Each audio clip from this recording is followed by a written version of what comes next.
What up, my hoBROs? I'm here to answer some more of your questions. These are mostly off of YouTube. I'm going to do another one to answer specific questions off of all my friends and family on Instagram, which as of now you guys are pushing 15,000. Let's see if we can break that 15,000 mark on Instagram. So, I put out a couple of videos, a lot of food videos, some travel videos, some videos with my family, and you guys came up with a lot of interesting questions. And because I'm in Thailand, you guys seem to, a lot of you are not from Thailand. Most of you aren't. So, of course, you have questions about, it's on the other side of the world for a lot of you. So I'm going to answer some of your questions about Thailand, and then we'll get into some more questions. So Alex Stiller says, does it get weird driving in USA and then Thailand? Yeah, it used to, but I travel so much. I sort of broke my driving cherry on the other side of the road when I went to London once, and I rented a car, and I had no choice. And it was interesting because I went to London, and then I took the ferry over at Dover, crossed the English Channel, and went to France, the countryside, down into Paris, and I drove the whole way, except for when I was on the boat, of course. And it was trial by fire. I had to do it, so I did it. So then when in Thailand, it wasn't that bad. But yes, in the beginning, I would go and get in the wrong lane, which means I'm head-on with traffic, and I'd be like, what's going on? And it's weird because you have to adjust for the other side of the car, whereas in America, you're used to most of the car being on this side, and now in Thailand, most of it's on this side. Plus, in Thailand, the lanes are very, very narrow, so there's just enough space, and I have a big truck, as some of you saw in my Ford vlog.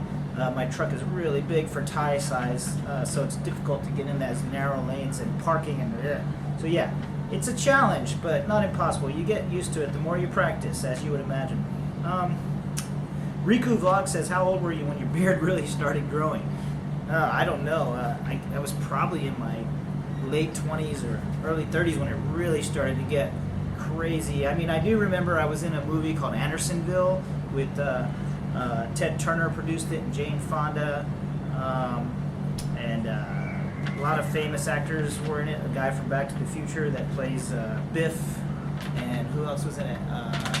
The red-haired guy, not Caruso, the other. William H. Macy was in it. Anyways, for that I was a soldier and I had to grow my beard out. So I had a pretty good beard then, but the older I got, the more it grows. And oddly enough, when I'm in cold climates, it grows even faster. In the hot weather, it doesn't grow as fast. Where that makes sense. A lot of Asians, they don't have a lot of body hair, so that's why. Because it's hot, you don't need it. This is mostly to protect you in the cold, I guess. Okay, a lot of you ask about Thailand. John Smith says, is Thailand a dangerous country? Are they good to foreigners? Dan Venegas Palacio says, is it dangerous over there? And Alex Stiller says, how do people feel about Americans or tourists in general? Well, I can't speak for all of Asia. I have been to Hong Kong and China, Vietnam, as one of you guys asked. I'll get to that later. Cambodia, Laos. But Thailand specifically, they still love Americans. And they love tourists because a lot of their money comes from tourism. That's not just why they love them, but they also respect that tourists are bringing in lots of commerce and money into their country, helping the economy. So they love that. But in general, they like to emulate the American style. They like the Korean style, South Korean, and Koreans like to emulate Americans. So it's sort of a, everyone's watching Hollywood, what the music is going to be like, what the movies are going to be like. But that's definitely not true for a lot of the world. There's a lot of parts of the countries where they don't like Americans for very good reasons. We don't want to get into the politics of that. Maybe in another vlog we can. But yes, Thais love Americans. They love foreigners. They're super friendly. Smile all the time. It is not dangerous. I tell my people, my friends, I'm okay with my family even going out at midnight or walking to that night market. If you saw my sexiest night market in the world, anything, it's safe for women. I mean, there is some crime. Every place has crime, but it's very minimal. There's no petty crime here. There's not a lot of petty crime like, rapes and murders and thieves and, carjacking. All that stuff, for the most part, doesn't exist. It's a very rare occurrence. Because people are generally happy here. They're okay with, for the poor people, they're okay with being poor. They have a good lifestyle. They don't need to grab what's not theirs. In general, of course, there's some drugs and there's some things that they have in every country, but it's I feel it's way less and it's way safer here, especially compared to America. I'm glad my family's grown up here because of the values and because it is safe. Hope that answered your questions. They love tourists too. Giovanni Gomez, again, she had some good questions last time. He had some good questions. Giovanni, I gotta know that. Are there any American restaurants over here? Yes, there are. There's McDonald's. There's Swenson's. There's Burger King, Starbucks, a few. But in general, Thais don't go to those restaurants because they cost more because it's an imported item, right? So it's like a cup of coffee is gonna cost more because it's American labeled or a burger. Two, it doesn't taste the same. It does not taste as good as the stuff in the States. So really, it's just a touristy thing that if Asians are like, hey, it's cool, Americans eat Big Macs, let's try one. It's for that crowd, but I wouldn't say it's a staple. And if you come to Thailand, do me a favor, don't eat your food from where you're from. Eat the Thai food. Try something new. There's so many amazing, delicious, nutritional foods here, fish, vegetables, everything. It's so good. Don't waste your time at McDonald's or Pizza Hut or those places. Maybe once a month if you're hankering for what you're missing in America. But I would advise not to. Liquid says, does your family ever go to the U.S. with you? I sort of answered this in another blog. No, they haven't gone yet. My kids do have passports. They can go. They were born here. They're American citizens because of me. Someday that'll happen. We'll vlog it. It'll be great, but not yet. Dos Tuan says that their birthday is also on December 5th. Well, happy birthday. If you guys watched my vlog about Father's Day, a very fishy Father's Day, that was on December 5th, the King of Thailand's 87th birthday. Also, Walt Disney was born on December 5th. So happy birthday to you, Dos Tuan, and King of Thailand, and Walt Disney. Some great people there. HAONHMAC. What sports are big in Thailand? Well, Muay Thai, which is the brutal style of kickboxing as you guys know it. They use elbows, knees. I've seen guys get their back molars kicked out of their head, sidewinder. I've seen guys get broken noses. It's a very brutal sport. They train when they're little kids. You see little kids that are ripped that have been doing it since they're like 6, 7 years old. They missing teeth. I mean, it's a hard, very martial arts type of strict training, strict diet, constantly hardening the bones, callousing the skin, getting tough. And there's another one, I forget the name of it, where it's like picture volleyball, but they kick this wicker ball with their foot. So it's a hard wicker ball. They kick it over the net, back and forth. They can't touch the ground.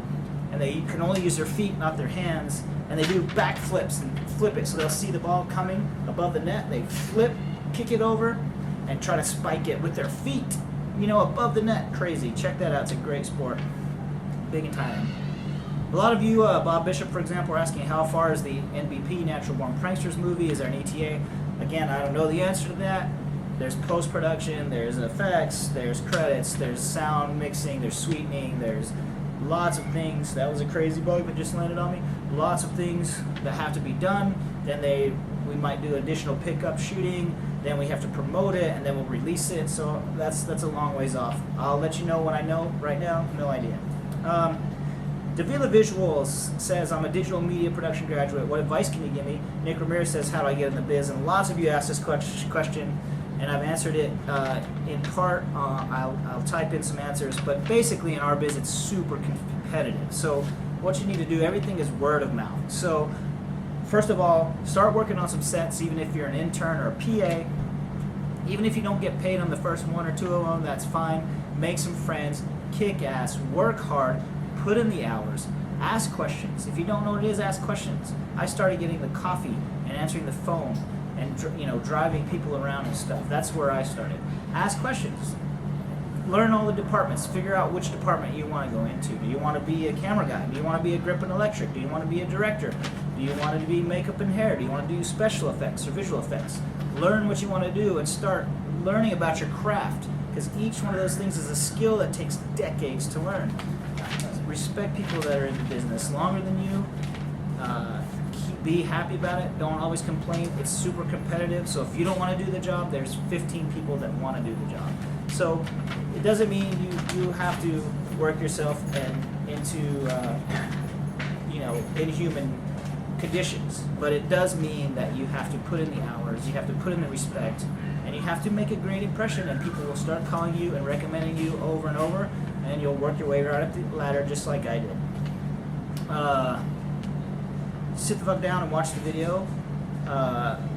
Says my wife is beautiful, as long as all you guys said, as well as others: Ricky P, TCO TV2, Brian, Bryce Melanson, Joey Irizarry, John Smith, Carla O2, Abel, Combo King, Art Swings, Bryce Melanson. A lot of you guys said my wife and my family are beautiful. I appreciate that. Kapu Malakap, that means thank you in Thai. And Shut the Fuck Up says, does your wife know that you check other girls out? Other guys, what? Does your wife know that you check other girls out?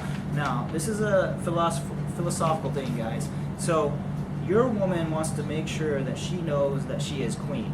Naturally, of course, if there's one walking around, they're beautiful or they're sexy, if they're wearing sexy clothes, we're gonna look. We're guys. We look at tits, we look at ass, we look at beautiful smiles. That's just what we do. But here's some advice. If you're in the presence of your significant other, your wife or your girlfriend, make her feel like the queen. Don't be so obvious with that. We all do it. They know we do it. They understand we do it. Some of them are okay with it, but in general, they want to feel special. So make them feel special. They are special. You chose them. They chose you. They're putting up with your shit. So to answer that is, yes, my wife knows I see other women and I look at other women. It's just a natural thing. But I try not to be so rude in her presence, or even when she's not there, I try to be respectful. So to address that issue, a lot of that in there, that's eye candy for you guys. My demographic is male. The women in Thailand are beautiful. You can't help but see them. So those, I'm giving those guys for you to look at to see how beautiful the women are here. Asian women in general, don't even get me started on that. Again, that's why I married a beautiful Asian. Thanks for the compliments, by the way. My wife is beautiful. Speaking of which, Silent says, how did you meet your wife? Wow. This one I'll have to do a whole vlog on. But essentially, I came to Thailand, and she was part of a tour, and we started doing, airmail back in then. It was before cell phones, it was before internet. You could make a call, it was like $10 a minute. So it's a long story I really want to get into. It's super romantic. I will tell that story to you, I promise. But it's a romantic thing, and eventually, after I met her, I came back again and spent a month with her and fell in love on the beaches of Thailand. But I'll definitely address that later. Tyler Ryder says, do earthquakes or natural disasters happen in Thailand often or at all? Good question. Some of you may be too young to remember this, but when my son was born, this was in December 2004, my son was born in January 2005, there was a big tsunami in all of Asia. It killed, I can't even remember, I think in Thailand alone it killed 100,000 people, or maybe a few 100,000. It was a lot. It was very devastating. And those happen. They don't happen a lot. Earthquakes don't happen a lot here. There's not a lot of natural disasters per se, but when they do, they're big. Tsunamis are a danger here on coastal regions, just like Japan. But for now, in this little snippet of time, anyways, on the long, scale of things, who knows? Maybe the biggest earthquake ever known to mankind happens tomorrow. Maybe a meteor as big as a moon crashes into Thailand tomorrow. I don't know. But in general, no, not so bad, although tsunamis are something that happen, big one once every, 50 years, 100 years maybe. Something to at least have on the radar and be smart about if you're ever in the beaches of Thailand. If all the water recedes and goes out, head for the mountains. That's the advice. Steve-O Canuck, are you Canadian, Steve-O, or is that just your name? Or they said, have you ever been to Vietnam? I have been to Vietnam, just traveling, visiting through. I haven't spent a lot of time there. I've been to Laos, Cambodia, those places. Vietnam's beautiful. I would like to spend more time there. They're practically neighbors. It wouldn't take me long to get there, so I would like to do that. A lot of you are asking, by the way, let's get on that travel point. Now, I'm going into my philosophy mode, which I do occasionally. So, I've traveled the world. I've been all over the world. And it's really interesting to me, like, I swear to you, the first time I was in a plane, I could swear that it was some Matrix computer thing, because when I flew, I started in San Francisco, and I basically ended up in Japan, which is where the layover was to Thailand. And, you sit in this tube, the windows are closed, you don't see what's going on, and next thing you know, you're in a whole other culture, a whole other world, a language, a climate, a whole part of the world that's different. It really blew my mind. Like it was almost as if, you know, like you went to sleep and you woke up somewhere else in a dream world. So that really got my mind thinking philosophically. The other thing is, when you're in a plane, when you travel a lot, you're up above the clouds, you're, you know, 34 to 38,000 feet, and then as you get lower, you start to descend, you see the little lights of the city, right? It's usually pitch black if you come in at night, right? It's pitch black, or it's green and blue, you don't see anything, or there's clouds. And then when you get closer to the city, you start to see these little patch of orange lights or whatever. And then once you get down in there, you get into the city, and then once you get, you know, you land and you get in your taxi and you go to wherever, there's people's lives going on in this city. It's a mass of humanity, and they all have their own struggles and their passions and their own food and their culture and their language, and that they're in that little bubble that's crazy. And just think, just on our planet, that's happening all across the world. I mean, there's UK, there's London, there's Paris, there's Australia, there's New Zealand, there's America, there's Middle East, there's anything. Yeah, that's it. Hold on. Anything. No, Jay, no. There's all those things. So those things are happening in these little bubbles.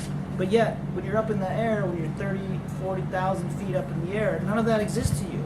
You're eating your little sandwich and your little peanuts, and you're drinking a beer or a soda. So it's really strange. And think about the entire universe.